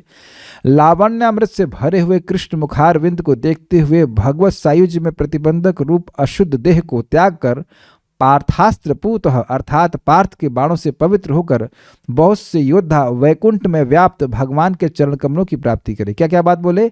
भगवान के सुंदर रूप को निहारे, उससे उनको बहुत सुख मिला, और इसके द्वारा वह जो भौतिक देह है, जो भगवान जो मोक्ष में बंधक है, उससे वह मुक्त हुए, और साथ साथ अर्जुन के अस्त्रों से पवित्र होकर के, अर्जुन के बाणों से पवित्र होकर के वह भगवान के चरण कमलों की वैकुंठ में भगवान के चरण हैं उनकी प्राप्ति करने की योग्यता को प्राप्त किए। ये सब सिस्टम है। समझ आ गया टीका तात्पर्य? पूर्ण पुरुषोत्तम भगवान श्री कृष्ण इस जगत में 2 उद्देश्यों से प्रकट होते हैं, श्रद्धावानों का उद्धार करने तथा दुष्टों का संहार करने। किंतु परम पूर्ण होने से भगवान के ये 2 प्रकार के कार्य भले ही ऊपर से भिन्न लगें, किंतु तो अंततः एक ही होते हैं। शिशुपाल जैसे व्यक्ति का उनके द्वारा संहार किया जाना उतना ही शुभ है जितना कि श्रद्धावान की रक्षा के लिए किया जाने वाला कार्य। उन सारे योद्धाओं ने जिन्होंने अर्जुन के विरुद्ध युद्ध किया था, किंतु युद्ध भूमि में भगवान के कमलवत मुख का दर्शन किया था, उसी तरह भगवत धाम प्राप्त किया जिस तरह भगवान के भक्त प्राप्त करते हैं। देखिए, थोड़ा अंतर ये आ जाता है।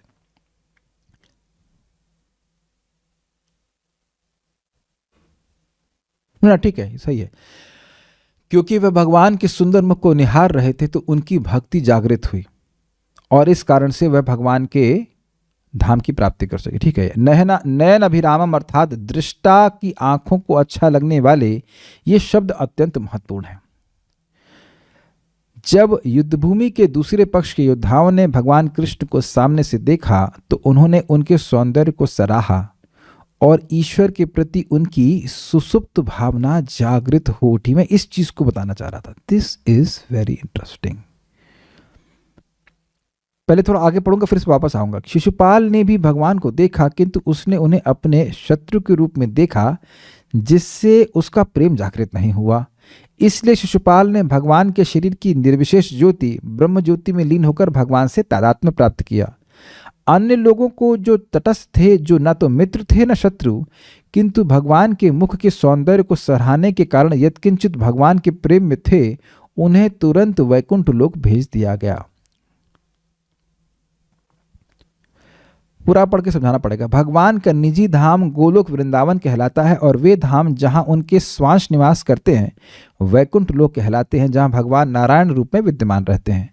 हर जीव में भगवत प्रेम प्रसुप्त रहता है और भगवान की भक्ति की समूची विधि इस प्रसुप्त नित्य भगवत प्रेम को जागृत करने के लिए होती है। किंतु ऐसी दिव्य जागृति की कोटियां होती हैं। जिन लोगों में भगवत प्रेम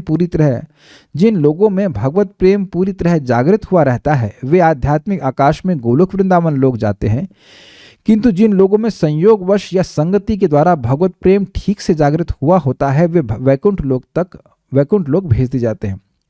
तात्विक दृष्टि से गोलोक तथा वैकुंठ में कोई अंतर नहीं है, किंतु वैकुंठ में भगवान की सेवा असीम ऐश्वर्य द्वारा की जाती है, जबकि गोलोक में उनकी सेवा सहज स्नेह भाव से की जाती है।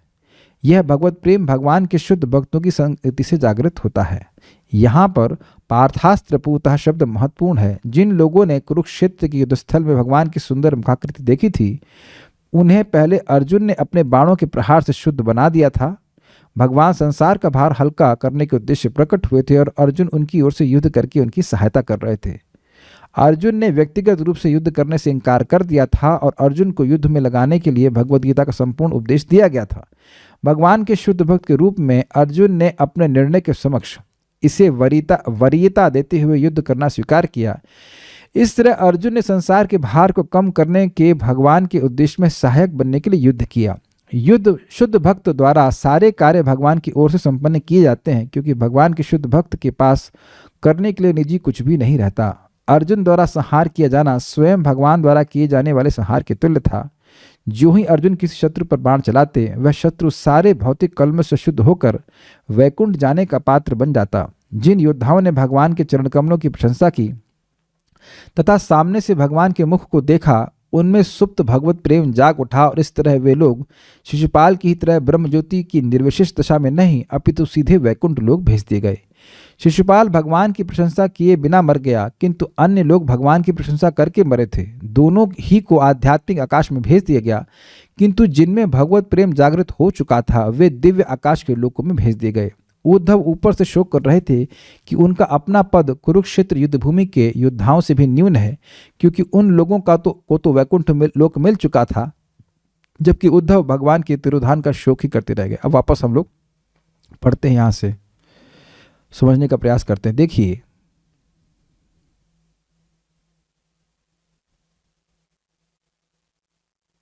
यहां से पढ़ते हैं। नयनाभिराम से बात हुई थी। देखिए हुआ क्या। जो लोग तटस्थ थे वो भगवान से द्वेष नहीं कर रहे थे। तो भगवान, जब हम किसी से द्वेष नहीं करते हैं तो उसके गुणों को सहज रूप से स्वीकार कर पाते हैं।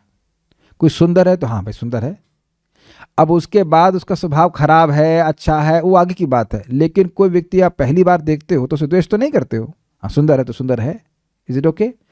तो शिशुपाल को भगवान से द्वेष था तो वह सायुज्य को प्राप्त किया। क्लियर समझ में आ रहा है। भगवान के शरीर से निकलने वाली जो दिव्य ज्योति है उसको प्राप्त किया। लेकिन जो ये योद्धागण थे उनको भगवान के प्रति कोई भावना नहीं थी प्रारंभ में, युद्ध के पहले। तो यह जब भगवान के सुंदर रूप को देखे तो इनकी हृदय की भक्ति जागृत हो गई। इसको यहाँ पे देखिए, ये देखिए, जब युद्धभूमि के दूसरे पक्ष के योद्धाओं ने भगवान कृष्ण को सामने से देखा तो उन्होंने उनके सौंदर्य को सराहा और ईश्वर के प्रति उनकी सुसुप्त भावना जागृत हो उठी। अब देखिए, समझने का प्रयास करें। प्रचार कैसे होता है, प्रचार का उद्देश्य क्या है। प्रचार का उद्देश्य बड़ा स्पष्ट है कि जिनको आप प्रचारित कर रहे हो उनका भगवत प्रेम का विकास होना चाहिए। It's not simply to get followers who are following you now and follow someone else when you are gone. Is that okay with the devotees? जब हम लोगों को केवल फॉलोअर बनाना चाहते हैं, फॉलो मी, आजकल तो लिखा भी रहता है ना, following so many followers this and that, तो उनके पास खुद की कोई बुद्धि नहीं हुई, ना ही उनको ऐसी ट्रेनिंग प्राप्त हुई जिससे वे समझ सकें कि भगवान का प्रेम कैसे जागृत होता है। समझ रहे ना बात को? तो अब वो आज आपकी बात सुन करके कुछ कुछ कर रहे हैं और उसके बाद जब आप नहीं रहोगे, जो कि नहीं ही रहेंगे, तो फिर वह किसी और की बात सुनने लग जाएंगे जिससे उनका प्रेम विकसित नहीं अभी तो कुंठित हो जाएगा।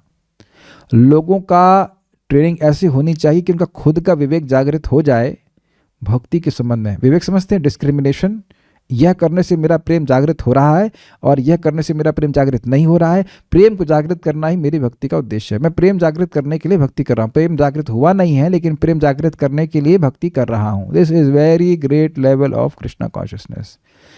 मैं भक्ति को जागृत करने के लिए भक्ति कर रहा हूँ। ये जिसका विवेक जागृत हो गया वो तो बहुत बढ़िया व्यक्ति है, सबसे बड़ा साधक है, सबसे बड़ा साधक है। सबसे बड़ा साधक वह है जो समझ रहा है कि भक्ति करके ही मुझे सर्वश्रेष्ठ साध्य भगवान के प्रेम की प्राप्ति होगी। ये बार बार रिपीट करना होता है ताकि लोग समझें कि वह भक्ति क्यों कर रहे हैं। केवल दुखों से निवृत्ति करने के लिए भक्ति नहीं कर रहे हैं। ये तो मोक्ष की इच्छा होगी, अपने दुखों की निवृत्ति और अपने लिए सुख की प्राप्ति, ये मोक्ष कामना है। लेकिन भगवान को सुखी करके सुखी होने की भावना, ये भक्ति है। I hope things are getting clear. तो आप समझिए, ये जो सुंदर सुंदर तरह से भगवान को सजाया जाता है, क्यों सजाते हैं? ताकि लोग भगवान के स्वरूप को सराहना कर सकें। जब कथा बोली जाए तो इतने अच्छे प्रकार से बोलने का प्रयास किया जाए कि लोगों को समझ में आए, ताकि वह उसको सराहें। सराहना समझते हैं? प्रसाद खिला रहे हैं किसी को, तो अब जली पकी रोटी कैसे भी खिला देंगे तो कुछ तो लाभ होगा, लेकिन अगर वह अप्रिशिएट करता है कि भाई ये बहुत अच्छा है, तो उसकी भक्ति जागृत हो गई। अब आप बताइए, इससे बड़ा अस्त्र क्या है हमारे पास? अरे भाई, कथा में नहीं आ रहा है, नाम नहीं बोल रहा है, तो खाने के फूडी तो सभी लोग होते हैं। क्या आप में से कोई ऐसा व्यक्ति है जो फूडी नहीं है, जिसे अच्छा खाना अच्छा नहीं लगता? कौन भाई इतना विरक्त है? प्लीज जरा रेज हैंड्स। इतना विरक्त हो गया कोई क्या? हमें तो कोई नहीं हाथ खड़ा कर रहा है। Everyone likes to eat food, is it not? Yes. तो जब आप लोग भक्ति करने के बाद भी अभी इतनी विरक्ति को प्राप्त नहीं हुए हैं, तो जो भक्ति नहीं कर रहे हैं वो तो एक नंबर के फूडी हैं। तो आप अच्छा प्रसाद खिलाइए, आपको नहीं समझ में आएगा, लेकिन धीरे धीरे जर के वह भक्त बन ही जाएगा। जिसने भी प्रसाद की सराहना करी, यानी भगवान के संबंध में कुछ भी सराहना करी है, वह आके जरूर भक्त बन जाएगा। Is it okay? वो कह रहे पराठा बड़ा अच्छा बना है वो खाली बोलेगा पराठा बड़ा, वो बोले भी ना, खाली वो अप्रिशिएट कर रहा है कि प्रसाद तो बड़ा अच्छा है। प्रसाद भी नहीं पता है ये बड़ा अच्छा है, ये खिचड़ी बड़ी अच्छी है, या ये बहुत अच्छा है, वो बहुत अच्छा है। आगे जाके वो निश्चित भक्त बन जाएगा। और अब आपकी आंखों के सामने बने या ना बने, बन जाएगा। गौरांग प्रभु एग्जाम्पल देते हैं। एक व्यक्ति था आईआईटी कानपुर में, आईआईटी बॉम्बे में प्रभु जी प्रचार करते थे, तो वो केवल प्रसाद खाने आता, कुछ नहीं, ना एक माला जप करता ना कुछ करता, केवल प्रसाद खाने आता। उसके बाद पास हो गया, अमेरिका गया, ये शादी वादी सब हो गया, फिर वो दोबारा भक्तों की संगत में आया और 16 माला जप करने लग गया। फिर प्रभु जी से मिला तो प्रभु जी को बोलता है, कभी कभी प्रसाद हजम होने में बहुत समय लगता है। 14 साल के बाद वो भक्ति में आया। तो ऐसा होता है। One should make as nice prasadam as possible. न सिर्फ इसलिए कि भगवान को अच्छा लगे, वो तो है ही, लेकिन उसको ग्रहण करने के बाद व्यक्ति की भक्ति जागृत हो। Make sense?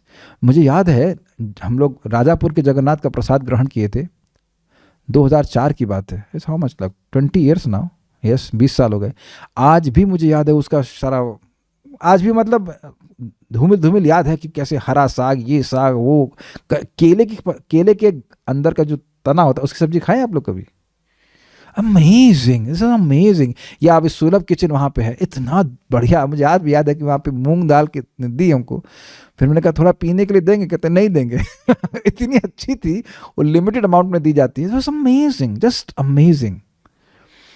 तो मैं खाली बोल रहा हूँ, भक्तों को सीक्रेट बता रहा हूँ, स्पेशली माताओं को, कि भाई केवल फेसबुक में नहीं चलाना चाहिए, थोड़ा चमचा चलाना भी आना चाहिए। अच्छा भोजन बनाएं और जो भी घर में भगवान के भक्त नहीं है उनको भी खिलाएं, उनको मौका दें। एक बार भी किसी ने विष्णु का प्रसाद पाया है तो वह अगले जन्म में मनुष्य तो बनेगा ही। बहुत बढ़िया बातें हैं सब। तो यहाँ से हमें सीखने को मिलता है। यह भगवान के विग्रह को सजा रहा है, पुजारी लोग यहाँ पे सजाते हैं मंदिर में, बहुत बड़ा प्रचार कर रहे हैं। देखिए, कथा सुनने के लोग कम आते हैं, है कि नहीं? कथा सुनने वाले तो बहुत उत्कृष्ट लोग हो गए, बहुत हाई हो गए, लेकिन अब मंदिर में दर्शन करने के लिए तो भीड़ की भीड़, हजारों की संख्या में लोग आते हैं कि नहीं आते हैं? तो इस प्रकार से मंदिर में भगवान के सुंदर रूप को निहारते हैं तो वैकुंठ जाने की योग्यता वो प्राप्त कर रहे हैं। आपको नहीं दिखेगा, हमको नहीं दिख रहा है, लेकिन शास्त्र हमको ये दृष्टि प्रदान कर रहा है। हमको बहुत अच्छा लगा था। उसी प्रकार से कीर्तन भक्त लोग गाते हैं, जप कर रहे हैं, जो कुछ भी कर रहे हैं, अगर हम अच्छे से करेंगे तो हमारा अप्रिसिएशन बढ़ेगा। और यही प्रपात कहते हैं, भक्ति means to increase our appreciation of Krishna. मेरा इसीलिए थोड़ा प्रयास रहता है कि ये जो भागवत के श्लोक हैं, भागवत के तात्पर्य हैं, उसमें जितना मेरा अप्रिसिएशन हुआ है भगवान की कृपा से, वही हम अन्य भक्तों को भी देने का प्रयास कर सकें। और जो कोई भी प्रचार करे उसका भी ये उद्देश्य होना चाहिए कि जो भी श्रोतागण हैं वह उस श्लोक को और अधिक सराहना कर सकें, उसके शब्दों के अर्थ का आस्वादन कर सकें। So this is a whole point. और ऐसे करेंगे, अगर भगवान की बात बोलते हैं तो निश्चित जीवात्मा उसको सराहना करेंगे। और साथ ही साथ ध्यान दीजिएगा, भगवान भी सराहना करेंगे। He is trying to present my message as it is. यह व्यक्ति, माता जी या प्रभु जी, मेरे ज्ञान को यथावत देने का प्रयास कर रहा है। तो कुछ लोग हैं जो यथावत जानने का प्रयास कर रहे हैं, उनको वह आपके पास ज़रूर भेज देंगे। You will see, it will happen, it happens. अच्छा, अब एक और बात यहाँ पे आई कि देखिए शिशुपाल ने भगवान के को शत्रु माना था, इसलिए उनका प्रेम जागृत नहीं हुआ, लेकिन जो उदासीन थे वह ने भगवान को सराहा, इसलिए प्रेम जागृत होता। अब इसमें एक और फैक्टर आ गया, भाई प्रेम जागृत हुआ तो गोलोक की प्राप्ति क्यों नहीं हुई? देखिए प्रेम की, प्रभुपाद ने यहाँ पे बताया है कि बहुत सारी कोटियां हैं, शब्द यहाँ पे लिखा है, देखिए याद, यत किंचित भगवान के प्रेम में थे उन्हें तुरंत वैकुंठ लोक भेज दिया गया, या किंतु ऐसी दिव्य जागृति की कोटियां होती हैं। तो देखिए हर जीवात्मा के हृदय में भगवान के प्रति प्रेम है, इसलिए हर जीवात्मा पोटेंशियली एक वैष्णव है, भक्त है, लेकिन किसका कितना प्रेम कवर्ड ओवर है, कितना उसका प्रेम ढका हुआ है, उसके अनुसार उसका वैष्णवता प्रकट होती है या नहीं प्रकट होती। ये सबको समझ में आ रहा है, क्लियर समझ में आ रहा है? तो अब जो थोड़ा प्रेम विकसित किए हैं उन्हें वैकुंठ की प्राप्ति होती है, जहां भगवान की ऐश्वर्य भाव में से होती है, ये भगवान है, तो वहां प्रेम संकुचित है कि नहीं? प्रेम पूरा जागृत नहीं हुआ तो वैकुंठ की प्राप्ति हो रही है। लेकिन प्रेम अगर पूर्णतः जागृत हो गया तो गोलोक की प्राप्ति होती है, और उसमें व्यक्ति भगवान की स्नेह से पूजा करते हैं। जैसे कि माता यशोदा सोचती हैं कि अभी मैं नहीं खिलाऊंगी तो कृष्ण मर जाएंगे, ये वात्सल्य रस है। साक्य भाव में भक्त लोग कहते हैं कि तुम ही कौन बड़ो लोग, तुम ही आमी सम, तुम कौन बड़े व्यक्ति हो, मैं और आप, मतलब मैं और तुम बराबर हैं, और भगवान के कंधे पर चढ़ जाते हैं। तो यह प्रेम की और तारतम्यता है, प्रेम और अधिक बढ़ गया, इस कारण से गोलोक की प्राप्ति होती है। तो एक भक्त ने हमसे प्रश्न किया कि प्रभु जी मान लीजिए कोई व्यक्ति कभी भक्ति नहीं किया और मृत्यु के समय उसने राम बोल दिया, तो क्या वह मुक्त होगा? तो उसमें निस्संदेह मुक्त होगा ही। आप 3:9-15 को भागवत में देख लीजिएगा, निश्चित रूप से होगा। लेकिन क्या वो वैकुंठ जाएगा? तो अब निर्भर यह करता है कि वह क्या कितनी मात्रा में उसने प्रेम को विकसित किया है। फिर उन्होंने कहा कि गोलोक जाएगा, तो हमने कहा ना, गोलोक नहीं जा सकता है, क्योंकि गोलोक जाने का मतलब है कि उसकी ऐसा प्रेम जागृत होना चाहिए। अगर जागृत हो गया तो चला जाएगा, और नहीं जागृत हुआ तो फिर मौका दिया जाएगा। ये सब भगवान उसके सारी इक्वेशन बिठाएंगे कि भाई प्रेम जागृत हो सकता है तो एक जन्म और दें, कोई और जन्म दे दें जिसमें भगवान की भक्ति और करे, वो चला जाए, या फिर मुक्ति मिल जाए। डिपेंड करता है कि उसका प्रेम कितना जागृत हुआ है। सबको समझ में आ गई सारी बातें? इसीलिए भक्तों को यहाँ पर अब हम लोग जब जीवन जी रहे हैं उसमें प्रयास करना चाहिए कि हमारा प्रेम अधिक अधिक भगवान के प्रति जागृत हो। और कैसे जागृत होता है? इंद्रियों के व्यापार से काम जागृत होता है, इंद्रियों के व्यापार से ही प्रेम जागृत होता है। जब इंद्रियों को भगवान की सेवा में लगाते हैं तो हमारे हृदय का जो प्रसुप्त प्रेम है वो जागृत हो रहा होता है, और जब हम भगवान अपनी इंद्रियों को भोग में लगाते हैं तो हमारा वो प्रेम ढक जाता है और वह काम जागृत करने लगता है। सिंपल इक्वेशंस हैं, सिंपल सी चीज़ें हैं। भक्त लोग स्वयं अपनी इंद्रियों को संयमित करते हैं, और जितना संयमित करते हैं उतना प्रेम जागृत होता है, जितनी भक्ति जागृत होती है उतनी बातें और समझ में आती हैं। सब लोग मेरी बातें समझ ही रहे होंगे कुछ कुछ। और बाकी बातें तो मैं समझ रहा हूँ कि सिंपल है। हाँ, दूसरी बात प्रभुपाद यहाँ पे कह रहे हैं कि वैकुंठ में और गोलोक में तत्वतः कोई अंतर नहीं है, क्योंकि दोनों ही शुद्ध सत्व के प्राकट्य हैं, लेकिन भाव का अंतर हो जा रहा है, रस का अंतर हो जा रहा है, ये भी समझना होगा। और तो बातें स्पष्ट हैं। जिन लोगों ने, हाँ एक और बात प्रभुपाद ने अच्छी बताई कि पार्थास्त्र पूता शब्द महत्वपूर्ण है। क्यों? देखिए भगवान ने यहाँ पे अर्जुन को निमित्त बनाया, क्योंकि भगवान सभी इन लोगों को वैकुंठ की प्राप्ति कराना चाहते थे, इसलिए अर्जुन को निमित्त बनाया। भगवान स्वयं भी तो बाण चला सकते थे। क्या भगवान के पास बाण चलाने की क्षमता नहीं थी? चलाए नहीं है क्या? चलाए हैं। जरासंध के 23 अक्षौहिणी वाली सेना को 17 बार भगवान ने नष्ट किया है, और उन सबको वैकुंठ की प्राप्ति कराई। कोई कठिनाई नहीं है। लेकिन यहाँ पे भगवान अर्जुन को माध्यम बनाना चाहते थे। तो आप समझ गए, मैंने शुरुआत में लेक्चर में बोल दिया कि भगवान हम सब लोगों को, श्रीमन चैतन्य महाप्रभु हम सभी लोगों को हमारी सारी अयोग्यताओं के बाद भी माध्यम बनाना चाहते हैं उनके यश का प्रचार करने के लिए, और सब लोग को इस प्रकार से उत्साहित होना चाहिए। आप प्रवचन नहीं दे सकते हैं तो किसी को पुस्तक दे सकते हैं, प्रसाद दे सकते हैं, अच्छा बर्ताव कर सकते हैं जिसके द्वारा वह कृष्ण भावना के प्रति आकृष्ट हो, या आप उनको भक्तों के संग में लेके आ सकते हैं, इत्यादि इत्यादि। इससे संसार का भार हल्का होगा। कुछ पापी अगर भगवान के पास जाएंगे तो भार हल्का ही होगा ना। तो अगर आप चाहें तो भगवान आपको निमित्त बनाएंगे, और क्या है, बाकी सब स्पष्ट है। अच्छा, एक इंटरेस्टिंग बात है, प्रभु जी हम तो बहुत पापी हैं, हमको कैसे भगवान निमित्त बनाएंगे? देखिए नित्यानंद प्रभु ने एक डकैत का उद्धार किया और उसको उपदेश दिया, धर्म पोथ किया और लह हरि नाम, परित्राण, ऐसे करके बोल रहे हैं कि तुम अगर धर्म के पथ पे चलते हो, यानी कि 4 नियमों का पालन करते हो, अवैध स्त्री संग नहीं करते, शराब नहीं पीते, मांस नहीं खाते, जुआ नहीं खेलते, और हाँ हो गया, अच्छा नशा भी नहीं करते हो, ये मतलब होगा, ये अधर्म के ये स्तंभ हैं, इन पे नहीं तुम खड़े होते हो, और लह हरि नाम करते हो, तो तुम दूसरों का परित्राण कर पाओगे। इसका मतलब क्या है? इसका मतलब ये है कि डकैत का भी उद्धार हो रहा है, तो डकैत से भी उद्देश्य, डकैत से भी अपेक्षा की जाती है कि वह दूसरों का परित्राण करे। ये नित्यानंद प्रभु का भाव है, और वही नित्यानंद प्रभु के प्रतिनिधि श्रील प्रभुपाद जी हैं, जो चाहते हैं कि हम सब लोग कृष्ण भावनामृत का कम से कम एक व्यक्ति को तो प्रचार एटलीस्ट करें। श्रील प्रभुपाद जी का प्रवचन आज मैं सुन रहा था, कह रहे थे कि मान लीजिए आप अलीगढ़ में, शायद अलीगढ़ में ही प्रवचन कर रहे हैं, तो आप अलीगढ़ में हैं तो आपको अलीगढ़ के बाहर जाने की जरूरत भी नहीं है, आप अलीगढ़ में ही प्रचार कीजिए। जिस क्षेत्र में आप हैं, या आजकल जूम है तो आप किसी भी क्षेत्र में कर सकते हैं, कि जहाँ पे भी हो आप जिनको भी देखें उन्हें कृष्ण भावना के बारे में बताने का प्रयास करें। That is what is wanted. ये चीज स्वयं नित्यानंद प्रभु चाह रहे हैं, और इसके बदले में और जैसा जितना हम करेंगे, नित्यानंद प्रभु को सुखी करेंगे, गुरु को सुखी करेंगे, तो निश्चित रूप से भगवान का प्रेम हमें प्राप्त होगा। So I think this points are clear. मैं कुछ भक्तों के प्रश्न देख लेता हूँ। जय विजय जो वैकुंठ के द्वारपाल थे, उनमें से जय ही तीसरे जन्म में शिशुपाल थे। ठीक है, वे वापस वैकुंठ गए होंगे, गोलोक क्यों जाएंगे? वे तो वैकुंठ के पार्षद हैं। Is this right? हाँ तो ठीक है, लेकिन देखिए मैंने कल आप लोग को समझा रहा था कि बाह्य रूप से ये लगा कि शिशुपाल को सायुज्य मुक्ति प्राप्त हुई। मैंने बताया था कि बाह्य रूप से, वहाँ लिखा था दृष्टा, आपने देखा, तो देखा क्या कि शिशुपाल के शरीर से एक ज्योति भगवान के शरीर में चली गई, इसलिए बोल रहे हैं सायुज्य मुक्ति प्राप्त हुई। अन्यथा डिटेल में जाएंगे तो वहाँ पे स्पष्ट लिखा है, मैंने समझाया था आपको, लघु भागवतामृत आप पढ़ सकते हैं कि शिशुपाल को सारूप्य मुक्ति प्राप्त हुई थी। लेकिन सामान्यतः ये बात है कि शत्रुओं का, जिन शत्रुओं को भगवान मारते हैं प्राय उनको सायुज्य मिलता है, किसी किसी विशेष परिस्थिति में उनको सारूप्य भी मिल सकता है।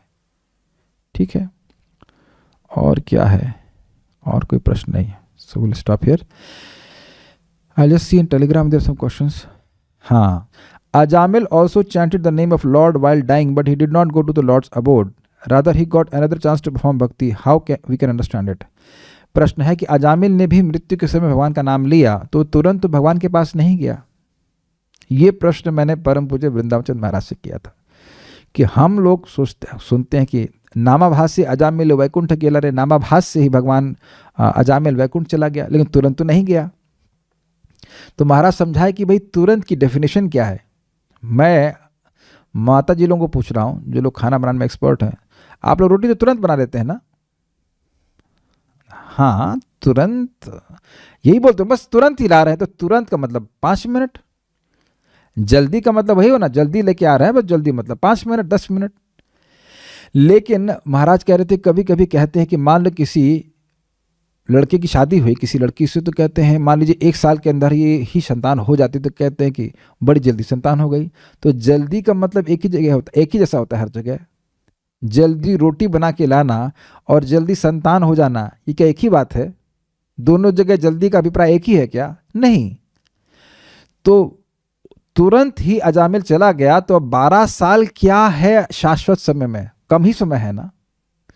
तो भगवान उसको ट्रेनिंग दे रहे हैं ताकि आगे जाकर के अनंत काल तक वह भगवान की सेवा करने के योग्य बन जाए। तो 12 साल क्या है? कुछ भी नहीं है। इसलिए भगवान उसको मौका दिए।